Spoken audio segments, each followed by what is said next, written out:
ஆரோக்கியத்திற்கு அதிக முக்கியத்துவம் கொடுக்கும் நபர்கள் பல சமயங்களில் அதற்கு நேர் எதிராக நடந்து கொள்வர். இதற்கு ஒரு நல்ல உதாரணம் சமையல் எண்ணெய் பயன்பாடுதான்.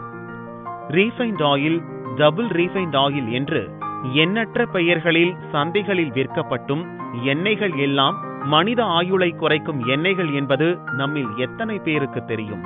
உடலுக்கு ஆரோக்கியத்தை கொடுக்கும் பல பாரம்பரிய முறைகளை கைவிடும் தற்போதைய சூழலில் மரத்திலான செக்கை பயன்படுத்தி பாரம்பரிய முறையில் எண்ணெய் தயாரித்து விற்பனை செய்கின்றனர் திருச்சியைச் சேர்ந்த சகோதரர்கள். பட்டதாரி சகோதரர்களான அகஸ்டின் ராஜா மற்றும் ஜான்பால் ராஜிவ் மரசெக்கு மூலமாக ஆரோக்கியமான எண்ணெய் தயாரித்து வருகின்றனர். மரசெக்கில் மெதுவாக எண்ணெய் பிழிவதால் 80% மட்டுமே எண்ணெய் கிடைக்கிறது. இதனால் பிழிந்தெடுக்கப்படும் எண்ணெய் அடர்த்தியாகவும் நிறமாகவும் மணமாகவும் இருப்பதோடு அதில் உடல் ஆரோக்கியத்துக்கு தேவையான ஊட்டச்சத்துக்களும் அதிகம் இருக்குமாம். அது மட்டுமின்றி இதில் கிடைக்கும் புண்ணாக்கிலும் உயிர்ச்சத்து எஞ்சி உள்ளதால் அதனை உண்ணும் கால்நடைகளுக்கும் ஆரோக்கியத்தை கொடுக்கிறது. தற்போது பலரும் இவர்களது ரெகுலர் கஸ்டமர்களாக மாறிவிட்ட நிலையில் மரசெக்கை பயன்படுத்தி எண்ணெய் எடுக்கும் முறையை இலவசமாக பிறருக்கும் கற்றுக் கொடுத்து வருகிறார்கள் இந்த சகோதரர்கள். பொறுத்தவரைக்கும் பார்த்தீங்கன்னா எண்ணெய் வந்து ஹீட் ஆகிறது கிடையாது.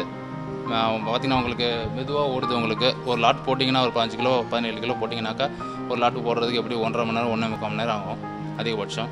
ஸோ மெதுவாக ஓடுறதுனால உங்களுக்கு என்ன ஆகுது, எண்ணெய் வந்து சூடாகிறது இல்லை. சூடாகிறதுனால உங்களுக்கு என்ன உயிர்ச்சத்துக்கள் இருக்கோ, கடலையில் என்ன இருக்கோ அதை அப்படியே பச்சையாக நமக்கு எண்ணெயாக கிடச்சிருது. ஸோ எவ்வளோ வந்து எண்ணெயை வந்து சூடுபடுத்தாமல் ஓரளவுக்கு எவ்வளோ வந்து இயற்கையான முறையில் தயாரித்து பச்சையாக சாப்பிட்றோமோ அவ்வளோ நமக்கு ஆரோக்கியம். ஸோ அந்த மாதிரி மெத்தட் நம்ம ஃபாலோ பண்ணிக்கிட்டு இருக்கிறோம். புதுசாக நாங்கள் வந்து செய்யலை. பழைய காலத்தில் நம்ம தாத்தா பாட்டில் என்ன செஞ்சாங்களோ அந்த விஷயம் தான் பண்ணிகிட்ருக்கோம். அது காலப்போக்கில் நமக்கு வேகம் தேவைப்படும் போது அதெல்லாம் மறந்துட்டோம், எல்லாத்தையும் விட்டுட்டு வந்தாச்சு. இப்போ மறுபடியும் அந்த இடத்துக்கு போகும்போது இப்போ திரும்பி கொண்டு வந்துட்டுருக்கோம். அப்போ செஞ்ச விஷயம் தான் இப்போ செஞ்சிட்ருக்குறோம்.